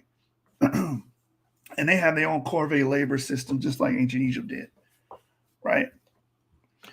Says here, reporting to the nomarch were the tax collectors and individual town and village mayors. Tax collectors remeasured the fields after each flood season and made assessment on the basis of land area and the projected crop yield. Depending on the size of the community they oversaw, some mayors, such as those of Thebes, could be very wealthy and powerful. The local councils not only judged legal cases, but also could carry out administrative duties. A great combat ruled on judgments made by the lower court. People could also go to the temple and ask the god for an oracular decision in that dispute. So again, this is more proof that these people believe in gods. Unlike what Saneter teaches, or Saneter Studios teaches, where you have certain people, certain pundits pushing the principle concept that these people didn't even believe in gods. They actually were explaining certain principles, not gods. No, they were actually seeking out the help from gods. They were giving sacrifices to gods. They were giving food and drink offerings to gods. They were singing praise to gods. They thought these people were real. They thought these beings were real beings. They did not look at them as principles. They thought the gods could settle disputes. The upper classes in Egypt could hold large tracts of land, which were then rented out to tenant farmers, much like the serfs of medieval Europe. So most of the people were like serfs in ancient Egypt, semi-free peasants. The tenants paid most of the harvest in rent and some of it in taxes. So they were usually left little to live on. Grain was the main form of currency in the economy. So basically, they made nothing. They got a very little. Again, more like the serfs in medieval Europe. But like I keep saying, DPR, North Korea is a great example of this, right? Where you can have a damn doctor make $1. His whole salary is $1. Very little to live on. He can't even survive off that. Craftsmen and artisans could be considered part of a middle class, with some living much better than others. The villagers at Deir el Medina had comfortable, if cramped, quarters, while the sculptor Thutmosis at Tel el Armana had a lavish villa. Those men working on royal or state commissions could also offer their services as barter for goods and other services. Contrary to popular belief, slaves were not all that common in ancient Egypt, and the system of slavery is more like indentured servitude than the slavery that is familiar from the antebellum American South. Slaves could sell themselves into or out of slavery, had some legal rights, and could marry non-slaves. Slavery could be a judicial punishment, but most slaves were prisoners of war who had been granted as tokens to soldiers or the temples. Unlike most other ancient societies, women in ancient Egypt were considered nearly equal to men. They could walk about freely, own property, and trade. They had legal rights and independence. They could also carry out business deals, make contracts, and own property. As a mark of status, well-born women could serve as singers, dancers, or musicians in the temple. Let me read that again for Jabari. Jabari is watching. As a mark of status, well-born women, right? Because Egypt has a hierarchical system. The royal women, right? They could do what? Well-born women could serve as singers, dancers, or musicians in the temple. That's your priestess right there. Poor women could work as servants in households or work in fields alongside the farmers, which the poor was majority of ancient Egypt. Again, the 1% were the rich. It says here, most marriages were probably arranged and women were expected to bring a dowry. However, if divorce followed, the wife could take all her possessions back to her family. Egyptians could also marry people of other nationalities or ethnicities. So, the ancient Egyptians didn't have this concept that you idiots have about the black stick with black. If you're black, you marry another black.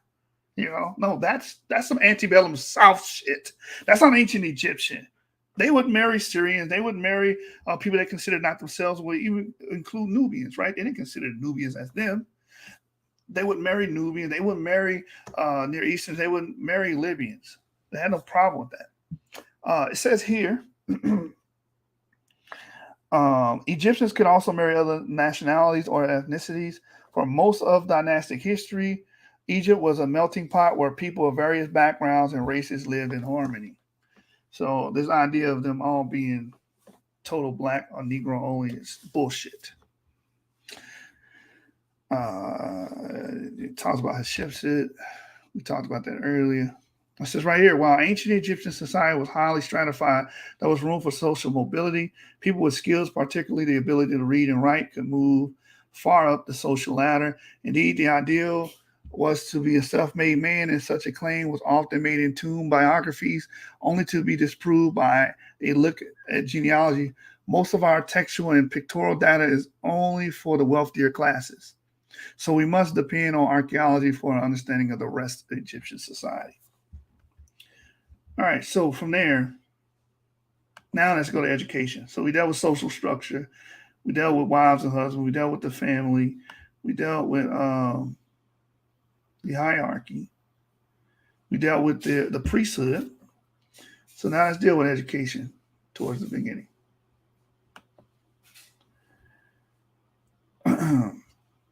Education of ancient Egypt.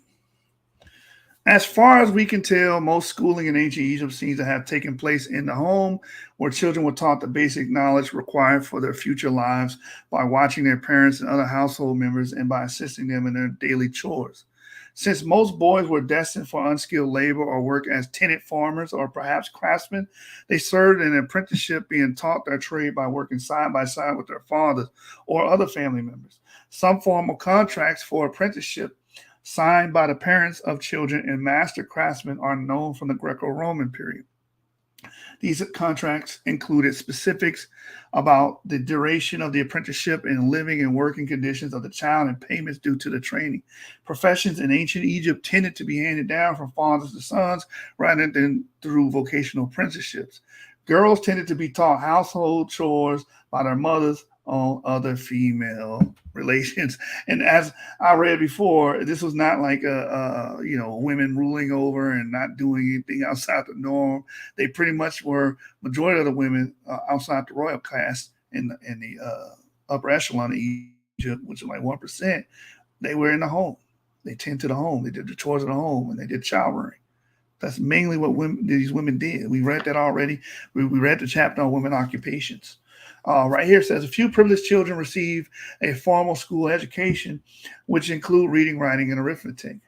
This training was generally reserved for the sons of scribes, priests, and noblemen. So not everybody learned how to read and write in ancient Egypt, right? This is privilege. This is for the upper echelons of Egypt, the 1%, the kings, the priesthood. That's it. Like most of the commoners were not afforded this, right? Some women also appear to have learned to read and write. Schools were also attached to the royal palaces, and 3 young princes were educated along with children of high officials and even those of foreign dignitaries sent to court for schooling. During the New Kingdom, there were at least 2 schools in Thebes, one in the Mut Temple, the other at the back of the Ramesseum. There may have been a third near Valley of Deir el Medina where the children of workmen were taught. The Hierarchical found by an Italian mission near the Ramesseum were corrected by the teacher in red ink. Students learned to write by recopying famous literary compositions such as the Satire on the Trades and the Tale of the Shipwrecked Sailor, and many texts have survived only in these sorts of copies. At least one text describes a scribal school.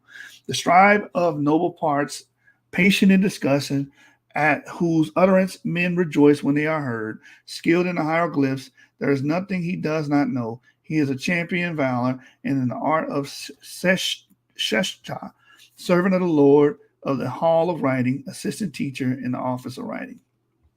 Another genre of literary text was instructions such as the maxims of Ptah-hotep, which directed the reader toward the ethical conduct and etiquette. Ptah-hotep admonished the reader, don't be proud of your knowledge, consult the ignorant as well as the wise. This instructional literature included even the pharaoh, as for example, in the teaching of Merikari, where the young king is told that if he is skilled in speech, you will win. The tongue is a sword. Speaking is stronger than all fighting. The skillful is not overcome. As far as we can tell, there was no set term for schooling. The high priest, Bekin Khonsu, recalled that he started school at the age of 5 and attended for 11 years. Although most scribes were men, there's evidence that at least some women learned to read and write. A letter from a man to his son in the worksman village at Deir el Medina requests that he ask a woman named Consumose to write a letter and send it. Several letters on Ashika were found addressed to or sent by women, and tomb paintings of women sometimes depict scribal equipment under their chairs. From their literature, we can tell that Egyptians held learning in high esteem. Men such as Imhotep and Amenhotep, son of Hapu, were venerated for their wisdom, and the architect Enini was so grateful to his teacher that he wrote of his desire to build a house for him in return for his tutelage. And again, these were the privileged that would learn how to read and write in ancient Egypt. So with that, let's go from there. Let me go my annotations. So I don't want to go over 2 hours. So let's see. Let's back it up for a minute. Right here. Let's go to introduction, page 23. Real quick, just to buttress my point about majority of these people not being able to read. It says here, the ability to read and write was deeply respected and could be a key to social mobility. Scribes were essential to bureaucracy and lived a relatively easy life. Still, only a small proportion of the society was literate, though some women were literate as well as men. So anyway, I just wanted to bring that out to buttress that point what we just read on education. The majority of the people, again, you read it. It was, or you've seen it being read. Majority of the people, especially boys, will become tenant farmers or follow some craft or become an artisan like their father. A majority of the women will just deal with household things, right? Which you guys make for, I'm barefoot and pregnant. Oh, you just want women to be barefoot and pregnant. Majority of the Egyptian women would fall into that category that you guys think is an insult. All right, from there, let's go to magic. Still with magic real quick. Because ancient Egyptians are religious. They believed in deities. They also believed in magic. So we're going to go to the chapter that deals with magic. Hold on. Did we deal with corvée labor?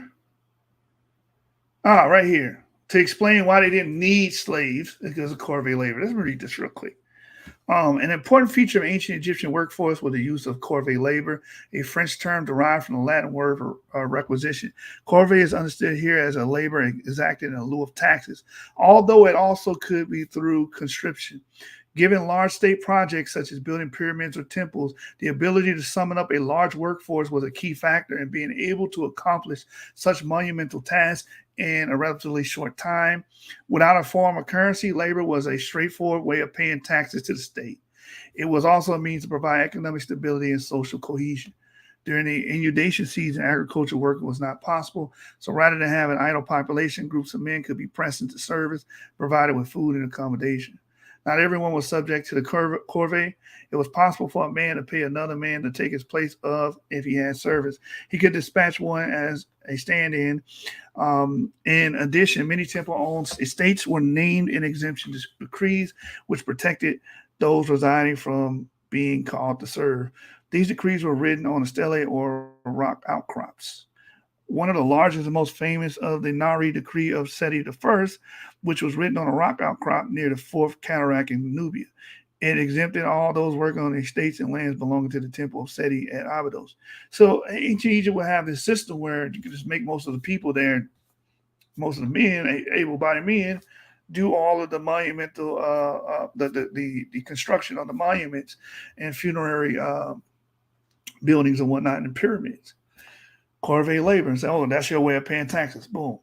You know, like I said, also a parallel is drawn with the DPR of North Korea because they do the same shit.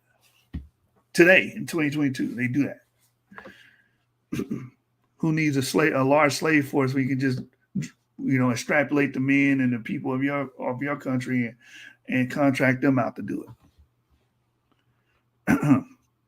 It says here, in the paper Strada the Nari, the decree of Seti I, it says, as to every viceroy of Kush, every troop leader, every mayor, every substitute, every person should he drag by force anybody belonging to Sethos Abydos temple from one district to another by agreement for forced labor to sow the fields or for forced labor to harvest, as well as he who seizes by force any woman or any man belonging to Sethos Abydos temple, also their servants in order to execute any task in the whole land, as well as any chariot driver, every stable master, any person of the royal household sent with a mission on behalf of the pharaoh, may he live, be held and well.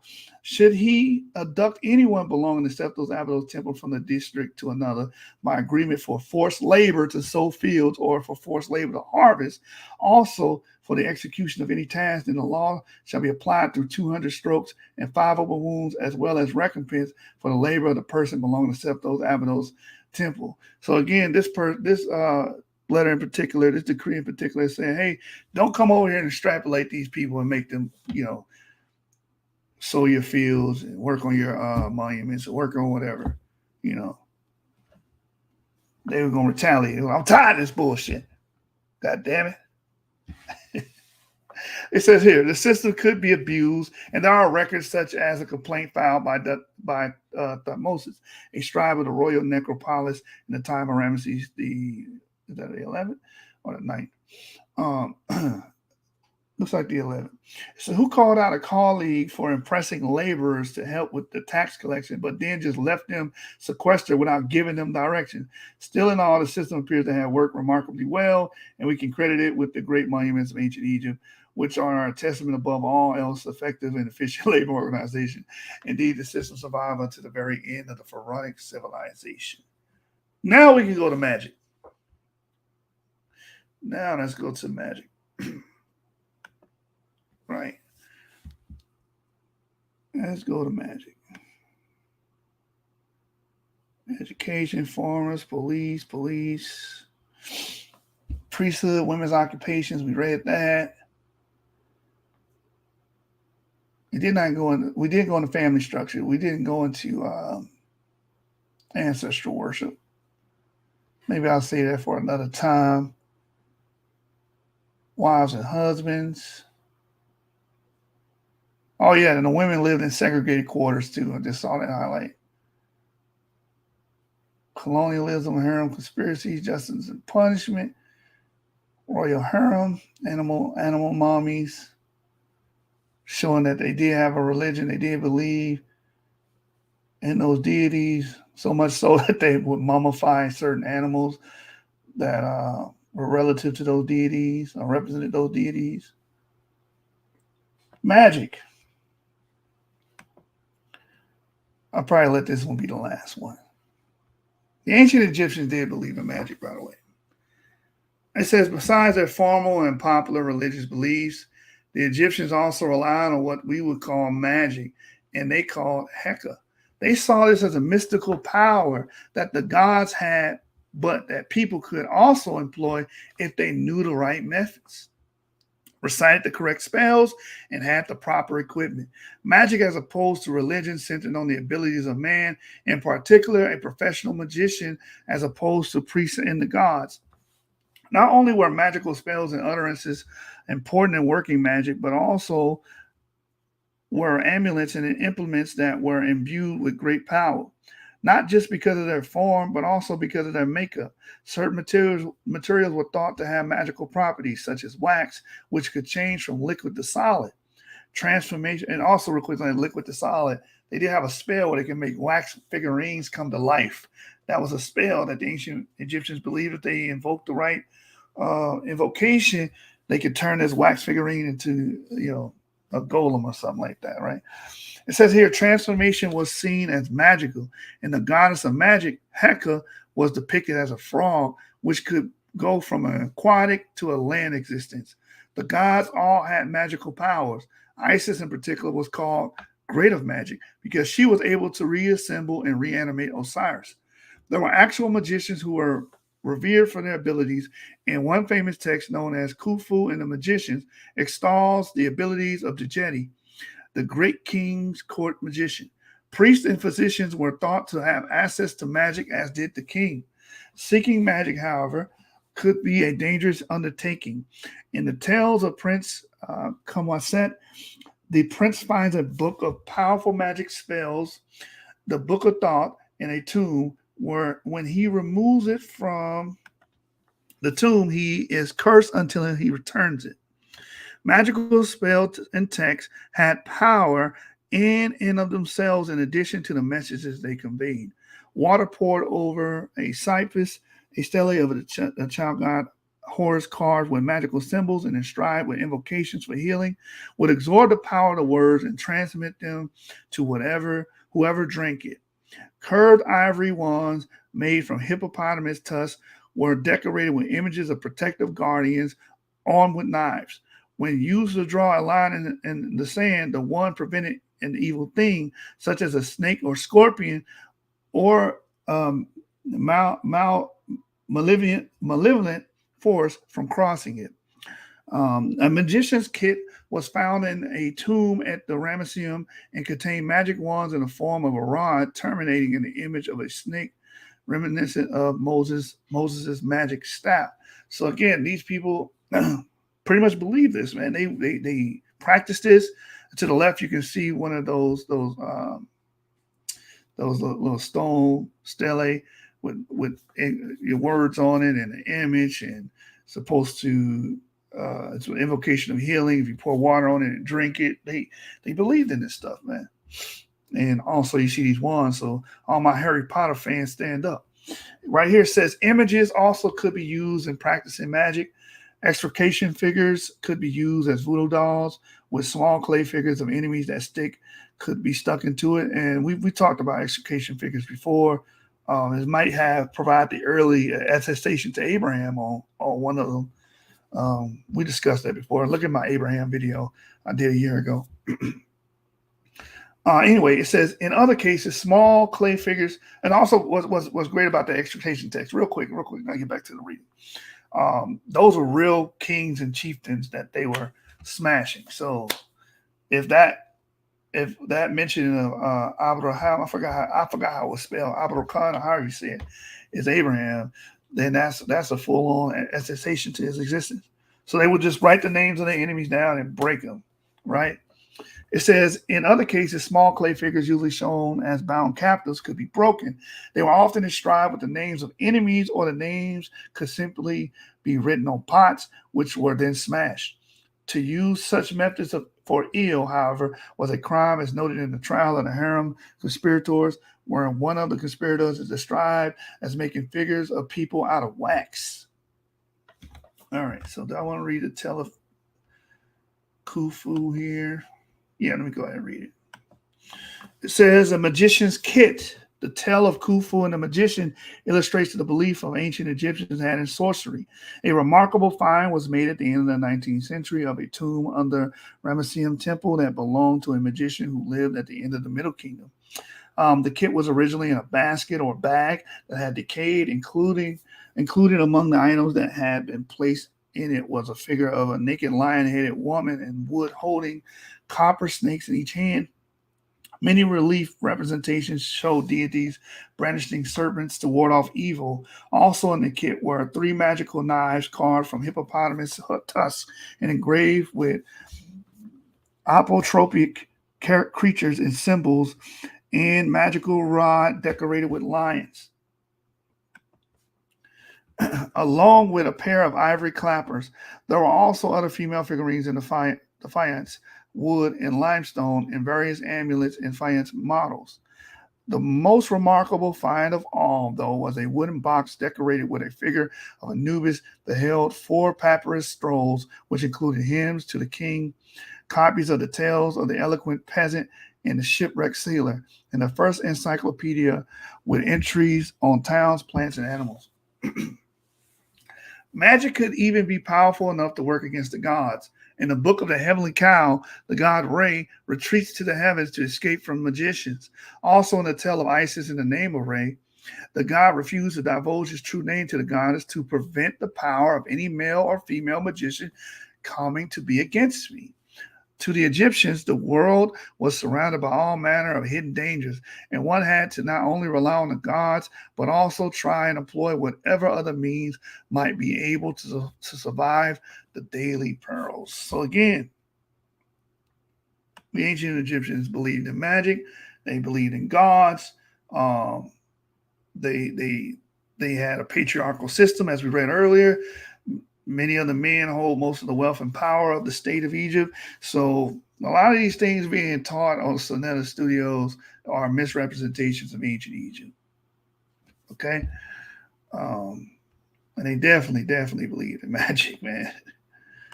They believe in magic, bro. So don't let them, stir you up with these damn lies and try to make ancient Egypt into the utopic black kingdom that they got in their head.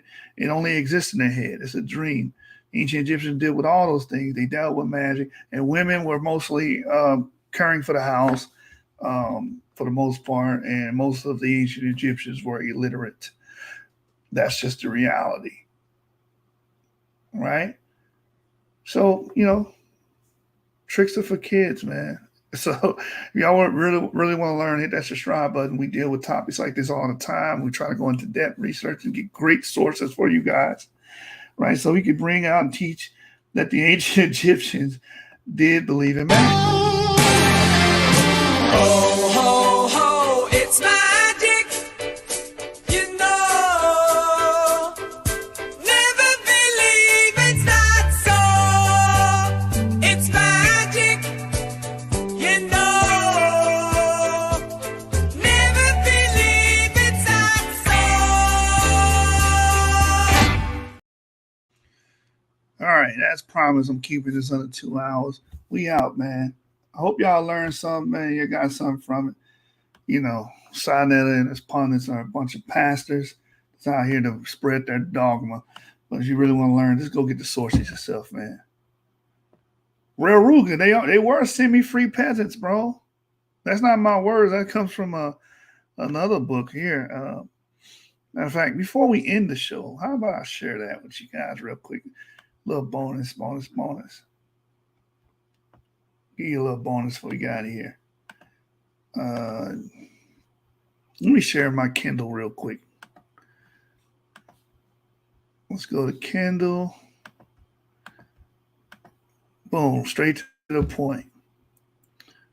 the vast majority of the Egyptian people were semi-free peasants. They were somewhat like the serfs of the Western European Middle Ages. They farmed land that belonged to pharaohs, temples, or members of the upper class. They were not allowed to leave the estates on which they worked. And if the land changed hands, the peasants went with it. This is majority of the populace. And the name of this book is Ancient Near Eastern History and Culture, by William H. Steinbein Jr. and Susan N. Health. Another expensive book, but again, if you want to study this stuff, you got to get stuff like this, man, or you're going to forever be under the tutelage of pseudos like Jabari. With that being said, we out of here. So you know, next time you see them invoke this damn paradise or utopic form of Egypt where they didn't have slaves, they were not colonialists. We learned all that today. They dealt with acquiring resources from neighboring countries, which makes them a colonial power. They dealt with enslaving a lot of people from the Near East and Nubia. They also worked those slaves to death in the desert, in the mines, in the copper mines. We also learned that ancient Egypt is patriarchal, right? It's ruled by men, mostly men. They have the wealth and power and control, right? We also learned about corvée labor. They would just extrapolate to people and say, hey, go build this. And they pretty much, that was their taxes, you know, they didn't really get compensated for that. We learned a lot today, man. So subscribe, stay tuned. More videos like this are going to come out, and we're actually going to take out our time and read, study the subject matter at hand. Unlike the pastors at Saneter Studio. With that, I'm out, man.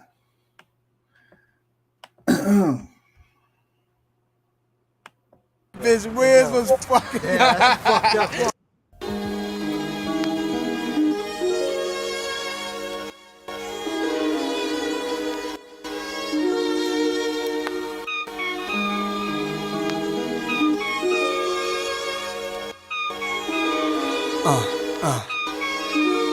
Yeah. They plan was to knock me out the top of the game, but I overstand they truth is all lame. I hold cannons that shoot balls of flame right in they fat mouth, then I carve my name. Nah, it's too real. Nah, it's true king. It's however you feel. Go ahead, you swing. Your arm's too short to box with God. I don't kill soloists, only kill squads. Fame went to their head, so now it's fuck guys. Yesterday you begged for a deal, today you tough guys. I seen it coming, soon as I popped my first bottle. I spotted my enemies trying to do what I do. Came in with my style, so I followed you. I kept changing on the world since barbecue. Now you wanna hang with niggas I hung with?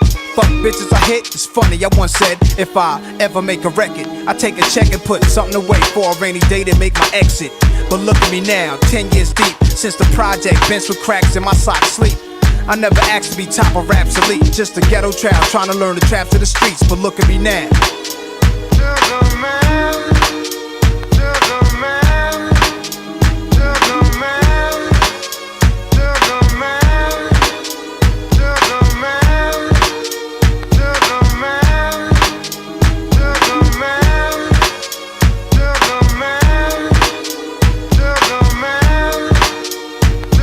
Wait a sec, give me time to explain. Women in fast cars and diamond rings could poison a rap star with suicidal. High smoking so much lie, I saw dead birds flying through a broken sky. Wish I could flap wings and fly away to where black kings in Ghana stay, so I could get old, my flesh rot away. But that'll be the day when it's peace, when my gat don't need to spray, when these streets are safe to play. Sex with death, indulging these women, vision my own skeleton swimming in eternal fire. Broads play with pentagrams in their vagina like the exorcist, then they gave birth to my seeds. I beg for God's help. Why they love hurting me? I'm your disciple, a thug certainly. I'm the N, the A to the S-I-R. If I wasn't, I must have been Escobar. 45 in my waist, staring at my reflection in the mirror, sitting still in the chair like my conception. When everything around me got cloudy, the chair became a king's throne. My destiny found me, it was clear why the struggle was so painful. Metamorphosis, this is what I changed to, and God, I'm so thankful.